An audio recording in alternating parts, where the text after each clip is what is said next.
We're all a little bit strange, but some take it way further than most. And then there are a rare few who go well beyond normal strangeness. The conditions or features they carry make them just impossible to ignore and usually hard to believe.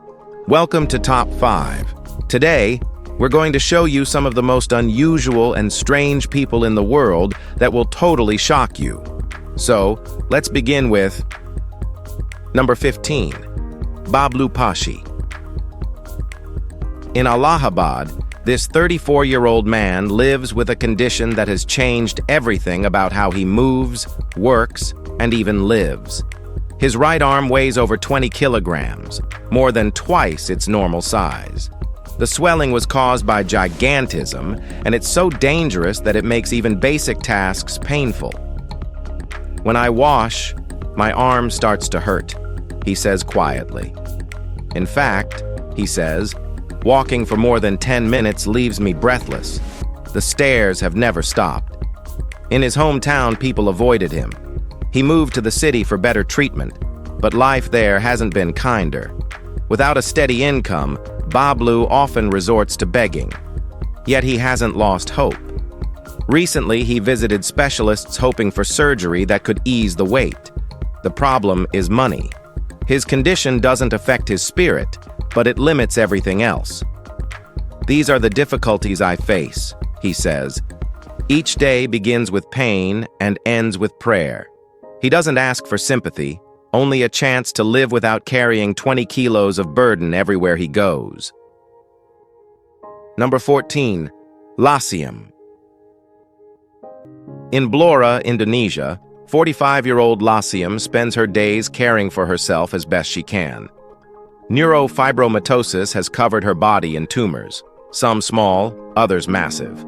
The largest on her leg now weighs around 10 kilograms. She's had surgeries before, but the growths always returned. Each step hurts. She can't work, but she's never truly alone. Her sister lives with her, cooking, cleaning, and helping her move around. Friends stop by often, bringing food and laughter. A nurse visits to check on her wounds and give medicine for the infections that come and go. She stays warm and polite through the discomfort. Still, she dreams of one thing: surgery to remove the tumor once and for all. A crowdfunding page has been started to help pay for it. She doesn't talk about fear, only hope. "I want to be healthy again," she says. Her voice is calm, steady. It's not a plea. It's a promise she repeats to herself every single morning. Number 13, the Sassy sisters. Teresa and Anna were both born without arms.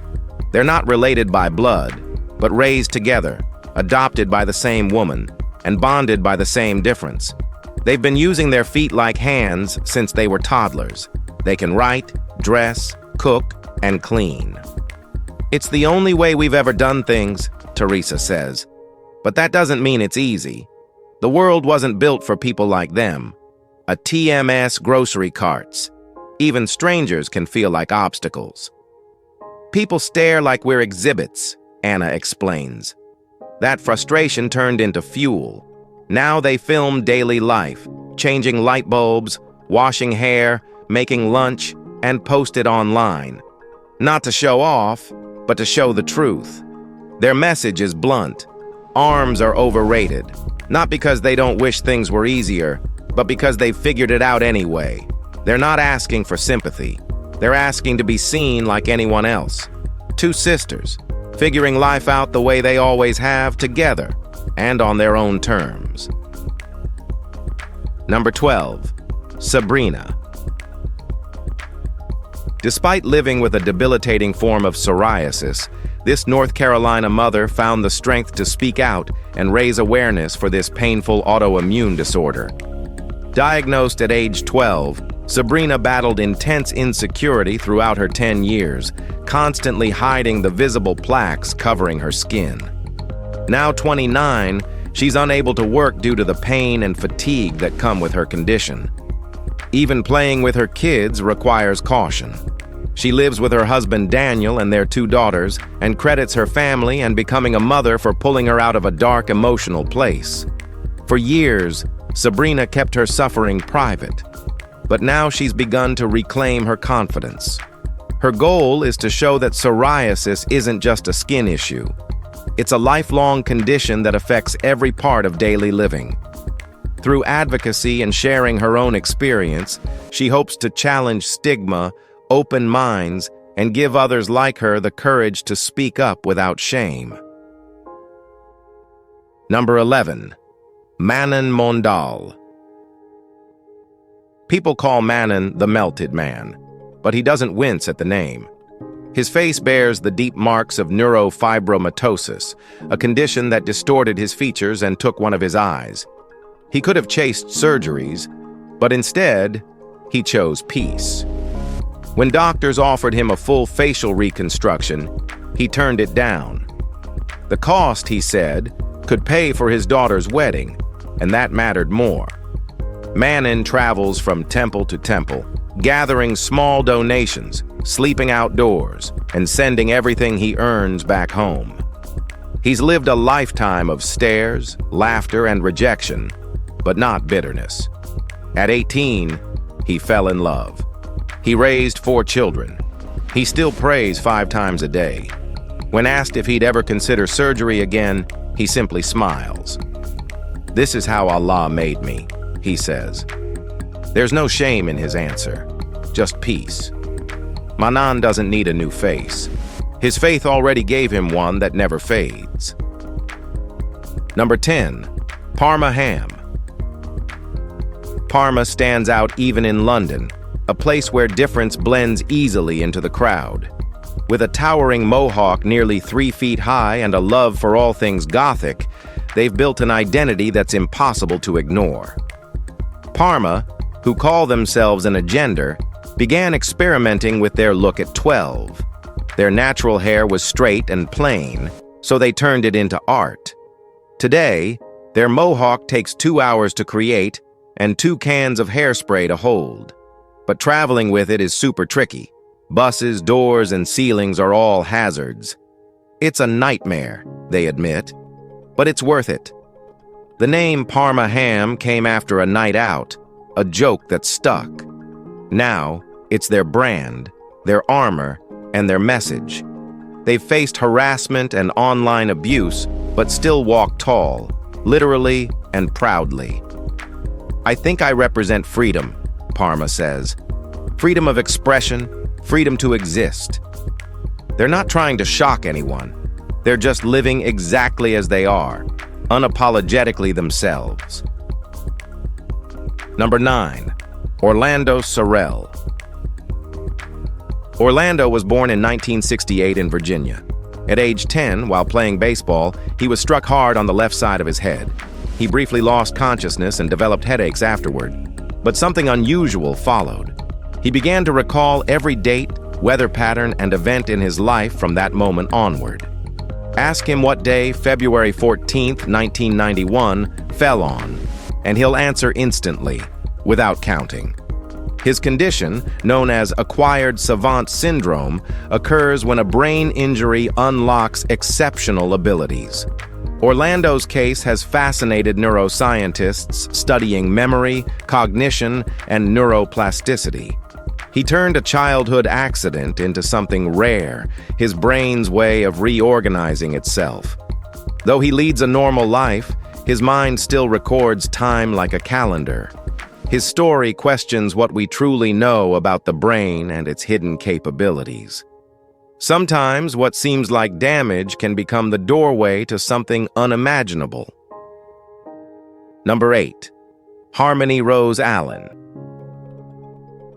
When Rose was diagnosed with meningitis, her family was told to prepare for the worst. She was just 10 months old. The infection spread fast, and to save her life, doctors had to amputate all 4 limbs. It was the kind of news no one's ever ready for. But Harmony didn't wait for permission to recover. She figured out how to eat with prosthetics. She taught herself to walk again, long before most kids even stopped falling over. And she smiled through all of it. Not because it was fun, but because she never saw herself as broken. Her laugh, her determination, the way she lights up every room, that's what people remember. Her story went viral, but it's not about fame. It's about the little girl who refused to sit still. Today, Harmony is known not for what she lost, but for everything she's managed to hold on to: joy, strength, and a life filled with movement. Number 7. Leslie Lemke. Doctors didn't expect Leslie to survive infancy, let alone speak or move independently. He was born blind, with severe brain damage, and spent years in silence. His adoptive mother, May Lemke, refused to give up on him. At 16, something changed. After hearing a classical piece just once, Leslie sat at a piano and played it back perfectly, note for note. It was Tchaikovsky's Piano Concerto Number 1. No one had taught him. He'd never had a lesson. Yet somehow, it was all there. Complete, flawless, emotional. That moment shifted everything. With May's support, Leslie kept playing. He toured, appeared on television, and became the subject of documentaries. Each time he played, people cried, not out of pity, but awe. His mind worked in ways no one fully understood. Leslie didn't speak much, but his music said enough. What he gave the world wasn't just sound. It was proof that beauty can grow from places no one thought possible. Number 6. Rowan O'Malley. At 11, Rowan can outlift most grown adults, and he's just getting started. He's been competing in powerlifting since he was 9, hitting numbers that leave seasoned athletes stunned. His squat, 115 kilograms. His deadlift, 135. Breaking a record feels amazing, he says, without bragging. But the attention often lands on his parents instead. Strangers accuse them of pushing too hard, of taking childhood away. They don't see it the way Rowan does. "This isn't something I'm made to do," he says. "I choose this." His mom, Gemma, agrees. He's busy, but with what he loves. Rowan's also a big brother, a video game fan, and a kid who likes a good snack after training. He's focused, not obsessed. He's not here to impress people or prove anything to adults who think they know better. Rowan lifts because it makes him feel strong. He's not missing out on childhood. He's shaping his own version of it. And so far, it looks pretty powerful. Number 5. Amy Brooks. Amy Brooks doesn't have arms or legs. She never did. But she also never saw that as a reason to stop. Her adoptive parents raised her with one rule: try first, figure it out after. She learned how to do everything her own way: eat, write, paint, sew, take photos. Her chin is her tool, her body is her method, and her mind is fully her own.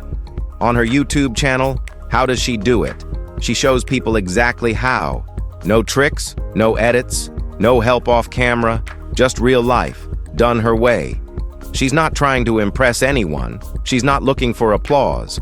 When people online throw cruelty her way, she doesn't waste time on them. "I don't wish for limbs," she said. "This is the body I've always had. And I'm okay with it." Amy doesn't fit anyone's idea of what life should look like. And that's exactly why her story matters. It's not perfect. It's real. And it's hers. Number 4. Elise Sasso. Elise was told her body was the problem. "Just lose weight," they said. "Eat better, exercise more." But nothing worked. Doctors missed what mattered. Elise inherited lipolymphedema, a rare genetic condition combining lipedema and lymphedema, both of which cause fat and fluid to build up painfully in the lower body. Her mother had it too, but was never diagnosed. For years, Elise blamed herself. When she finally learned the truth, everything shifted. She founded Beauty is the Beast, a non-profit that helps other women recognize the signs and stop blaming their bodies for what they can't control. These days, Elise doesn't cover her legs anymore. She celebrates them. At a friend's boutique, she tried on shorts, something she once wouldn't dare wear. "It feels like freedom," she said. And it is. She isn't chasing approval. She's walking into every room like she belongs there. Because she does. Elise isn't trying to fix herself. She's fine. Number 3. Eden Strong. Eden Strong doesn't live a quiet life. Her body needs machines to keep her breathing, to clear her lungs, to track her oxygen. But she runs her home like a command center. She manages a team of caregivers, runs her own business, and plans her days with careful precision. Her routines are strict, but her ambition isn't small. Lately, she's spoken publicly about wanting to become a mother, and strangers, with no understanding of her life, have felt entitled to judge that choice. But Eden doesn't explain herself to people who don't listen. On TikTok, she shares her world openly, both the hard parts and the hope. She knows how to plan for emergencies, but she doesn't live in fear. Her life may depend on backup systems, but her goals come from something stronger than caution. "I'm not lucky in spite of my disability," she once said. "I'm lucky because of it." And that's not defiance. That's her truth. So, what do you think about her? Number 2. Koudia Diop. Koudia was born in Senegal and later moved to Paris around age 15. Growing up, she faced constant judgment and bullying for her dark skin tone. Classmates and strangers would make cruel remarks, asking why she was so dark, or suggesting she lighten her skin.